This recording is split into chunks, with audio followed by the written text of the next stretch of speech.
जिया हो बिहार के लाला। हमारे तिवारी जी का एक और गीत बड़ा प्रसिद्ध हुआ, अरे हमरा जनात बबुआ।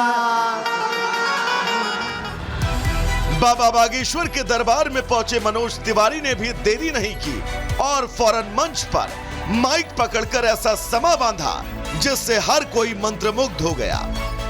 ए राजा जी, ए राजा जी, ए राजा जी, ए करे तारा हाजरूरत मूरत खूबसूरत। मनोज यही नहीं रुके, उन्होंने बिहार के फेमस सॉन्ग जिया हो बिहार के लाला का बागेश्वर वर्जन भी सुनाया।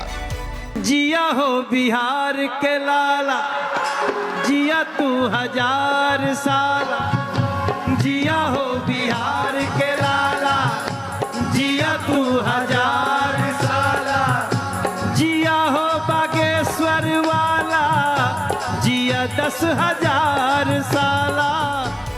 हालांकि इस दौरान भी बाबा बागेश्वर हिंदू एकता का संदेश देना नहीं भूले। पहली बात तो भारत को हिंदू राष्ट्र बनाने के पहले हमें हिंदू राज्यों को बनाना पड़ेगा। हिंदू राज्यों को बनाने के पहले हमें हिंदू जिले बनाने पड़ेंगे। हिंदू जिलों को घोषित करने के पहले हमें हिंदू गांव बनाने पड़ेंगे। हिंदू गांवों को बनाने के पहले हमें हिंदू समाज बनाना पड़ेगा। हिंदू समाज बनाने के पहले हिंदू परिवारों में कट्टरता लानी पड़ेगी। हिंदू परिवारों में कट्टरता लाने के पहले खुद को हिंदू कट्टर बनना पड़ेगा। अब एक और जहां बागेश्वर सनातनियों को एकजुटता का संदेश दे रहे हैं, तो वहीं विपक्ष को बाबा बागेश्वर का बिहार आना जरा भी रास नहीं आ रहा। तभी तो इसे चुनावी प्रोपेगेंडा साबित करने पर तुले हुए हैं। Bureau report, republic Bharat.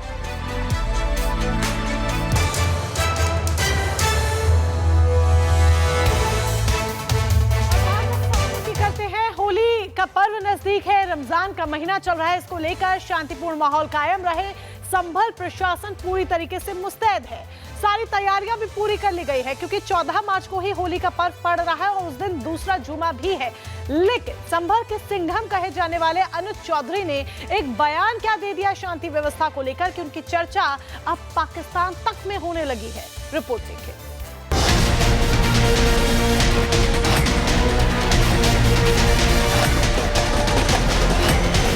जिस भाई को होली खेलनी हो, जिसका बड़ा मन हो, वो बाहर निकले, नहीं तो अनावश्यक कोई भी आदमी बाहर ना निकले, अपने बच्चों के साथ रहे, अपने घर में नमाज पढ़े। मुसलमानों को अगर उन लोगों ने गुस्ल करके नमाज अदा करने गए हैं तो होली के नगरों में कुछ ऐसी चीजें भी मौजूद है जिससे आपका गुस्ल टूट सकता है।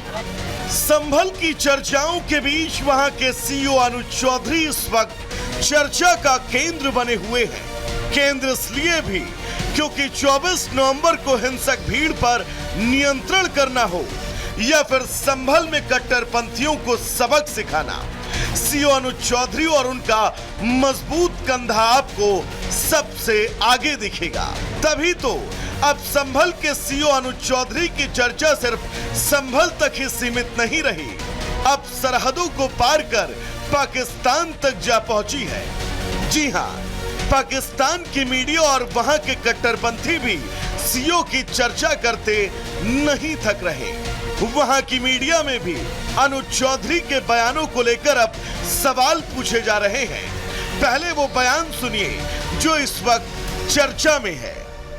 जुम्मा साल में 52 बार आता है, होली साल में एक बार आती है। होली के रंग से आपका धर्म भ्रष्ट हो जाएगा या जो भी है, तो वो उस दिन ना निकले।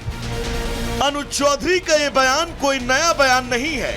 जब भी जुमे के दिन होली का त्योहार पड़ा है, हमेशा हर शहर की पीस कमेटी की तरफ से ऐसे ही बयान सुनने को मिल जाते हैं।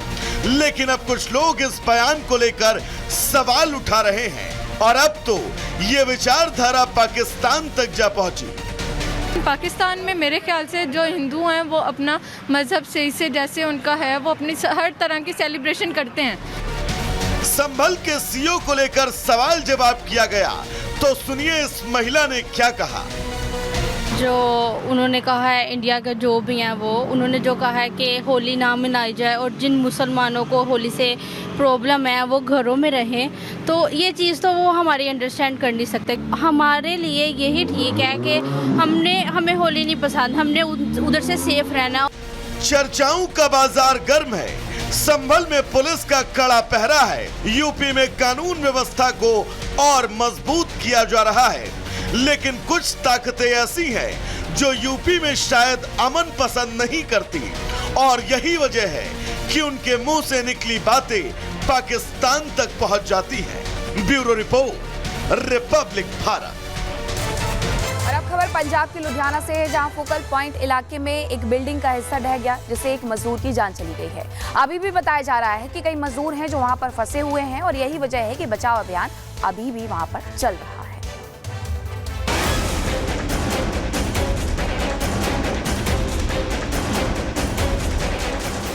अफरा तफरी मची हुई है, लोगों की भीड़ लगातार जमा हो रही है। ये तस्वीर पंजाब के लुधियाना की है, जहां एक फैक्ट्री की इमारत ढह गई, जिसमें 6 मजदूर फंस गए। एनडीआरएफ की टीम मौके पर पहुंची और मजदूरों को निकालने की कोशिश जारी है। एक ਇਨਫੋਰਮੇਸ਼ਨ ਸਾਡੇ ਕੋਲ ਆਈ ਕਿ ਕੋਲੀ ਡਾਈਂਗ ਯੂਨਿਟ ਜਿਹੜੀ ਹੈ ਉੱਥੇ ਫੈਕਟਰੀ ਕੋਲੈਪਸ ਕਰ ਗਈ, ਕਿ ਉਹ ਲੈਂਟਰ ਨੂੰ ਆਪਣਾ ਜਿਹੜਾ ਸੀਗਾ ਸਟਰੈਂਥਨ ਕਰ ਰਹੇ ਸੀਗੇ ਬਿਲਡਿੰਗ ਦੇ ਵਿੱਚ, ਤੇ ਫਿਰ ਇੱਕਦਮ ਹੀ ਜਿਹੜਾ ਹੈਗਾ बिल्डिंग कोलैप्स कर गई। अभी भी कई लोगों के दबे होने की आशंका है। हालांकि अभी किसी के हताहत होने की खबर नहीं है, लेकिन मजिस्ट्रियल जांच के आदेश दे दिए गए हैं, जो जल्द ही रिपोर्ट सौंपेगी, जिससे पता चल सकेगा कि आखिरकार फैक्ट्री की इमारत किस वजह से गिरी। Bureau report, republic Bharat. और बात प्रधानमंत्री नरेंद्र मोदी से जुड़ी हुई करते हैं। प्रधानमंत्री नरेंद्र मोदी ने लखपति दीदियों से मुलाकात की है। न सिर्फ मुलाकात की, बल्कि उनसे संवाद किया, उनसे बातचीत भी की कि किस तरह की ये मुलाकात रही। और प्रधानमंत्री नरेंद्र मोदी ने जब लखपति दीदियों से मुलाकात की तो कैसा वो पल रहा, क्षण रहा, इस रिपोर्ट के जरिए देखिए।